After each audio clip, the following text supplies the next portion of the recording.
गणेश जी जो है वो इस्तीफा दे दे, अपने पद से गिरफ्तार करो और जेल में डालो। ये सबसे बड़ी वोट चोरी है, देश के साथ गद्दारी है, ये बहुत बड़ा देशद्रोह है। इसको गिरफ्तार करके जेल डालो इलेक्शन कमीशन को। ये भारतीय जनता पार्टी का कार्यालय नहीं है। राहुल गांधी बार बार क्यों कहते हैं गणेश जी का नाम लेकर के जो ये संविधान को खतरे में डाल रहे हैं, ये देश में वोट चोर जो कर रहे हैं उनका साथ दे रहे हैं। आपने देखे नहीं, आप पत्रकार हो, बेफिजूल आप बेफिजूल का पत्रकार हो, आपको पत्रकारिता नहीं आती, आप बेईमान हो, आप बेईमान हो, आप भी इलेक्शन कमीशन के साथ आप भी बेईमान हो। तुमने क्या देखा? पत्रकार बनते हो, पत्रकारिता की है ना, क्या देखा? किसी का वोट कट रहा है, कल को तुम्हारा वोट कटेगा, क्या करोगे? क्या करोगे तुम्हें पता ही नहीं होगा। बताया ना राहुल जी ने, यही तो बताया, किसी का वोट कट गया उसको पता नहीं, किसने काटा पता ही नहीं, जिससे पूछो कहते हमने कहा ही नहीं। ये इससे बड़ी बेईमानी क्या है? इससे बड़ा सबूत क्या है? हैं? इससे बड़ा सबूत क्या है? कहते हैं ना चोर की दाढ़ी में तिनका है, चोर की दाढ़ी में तिनका क्या है? आप ये बताओ, आप किसी डॉक्टर के पास जाते हो, दवा लेते हो ना, कोई बीमारी होती है तो, है ये तो डॉक्टर से भी बेहतर है। डॉक्टर तो फ्री दवाई दे देता है, इसने तो किसी को कुछ कहा ही नहीं, जवाब ही नहीं दिया किसी बात का, आज तक किसी बात का जवाब नहीं दिया। तो ये क्योंकि इसकी चोर की दाढ़ी में तिनका काम ये करता है जो भारतीय जनता पार्टी देती है। तो इसीलिए भारतीय जनता पार्टी का वो कंट्रोल रूम है, इलेक्शन कमीशन का नहीं है वो दफ्तर अब। लेकिन सवाल तो ये भी है ना, जो जब जब चुनाव आता है उसी वक्त आपका ये नया नया नौटंकी निकल करके आता है। नौटंकी ये करते हैं, चुनाव से पहले शर्म नहीं आती? तुम्हारे लगता है तुम्हारी बातों का मैं जवाब ही ना दूं, बिल्कुल जवाब ना दूं, तुम पत्रकार ही नहीं हो। देश के सामने हकीकत रखी, तुम अपना कैमरा जो, तुम्हारी हिम्मत है मोदी के पास जाने की? है?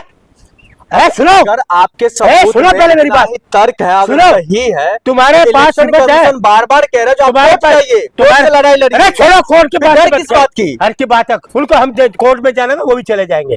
पहले जो संविधान की संस्थाएं हैं वो क्या कर रही हैं? तुम्हारी हिम्मत है, जाओगे गृह मंत्री के पास, जाओगे, ये बताओ ये क्या मामला है, पूछो तुम्हारा कैमरा वहां गया, तुम्हारे में हिम्मत नहीं, तुम्हें गेट के अंदर नहीं आने देंगे, क्योंकि तुम भी डरपोक हो, वो भी डरपोक है, वो कमजोर सरकार है, मोदी सबसे बड़ा डरपोक है।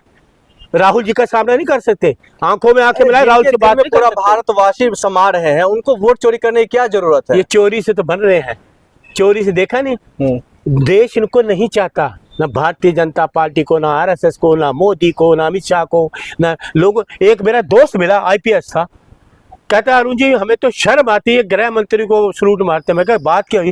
कहते यार सुप्रीम कोर्ट को तड़ी पार कहा था, मैं आईपीएस और तड़ी पार को सलूट मारूं, इससे शर्म की बात और क्या हो सकती है? बताइए, ये देश चलाएंगे?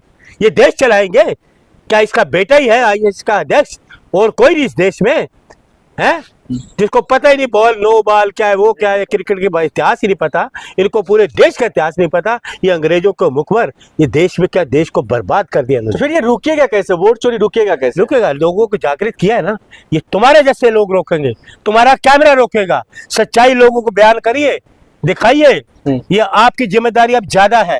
राहुल जी ने पर्दाफाश कर दिया, अब हमारी जिम्मेदारी है। हमारा जो भविष्य है ना अंधकार में चला जाएगा, याद रखना, आपका भविष्य अंधकार में चला जाएगा, उसको बचाने का काम राहुल गांधी ने जो जो पॉइंट रखा था, वो पॉइंट वाइज पॉइंट तो इलेक्शन कमीशन जो है वो जवाब दिया है। क्या सबसे पहले कह दिया ये बेफिजूल है। दूसरा बात ये डिलीट अकाउंट हो ही नहीं सकता। आप सुन लो, उसकी चाटुकार, इलेक्शन कमीशन बेईमान है, इलेक्शन कमीशन चाटुकार है, इलेक्शन कमीशन इनकी सरकार की कठपुतली है, इलेक्शन कमीशन मोदी की कठपुतली है, इलेक्शन कमीशन अमित शाह की कठपुतली है। चुनाव आयुक्त बनने के ये काबिल ही नहीं था, ये बेईमानी से बना, बेईमानी से राज चल रहा है, बेईमानी से वोट हो रही है, वोटों की चोरी है। ये बेईमान लोग हैं, राज कर रहे हैं, देश को बर्बाद कर रहे हैं। इससे ज्यादा मैं कुछ नहीं कहता।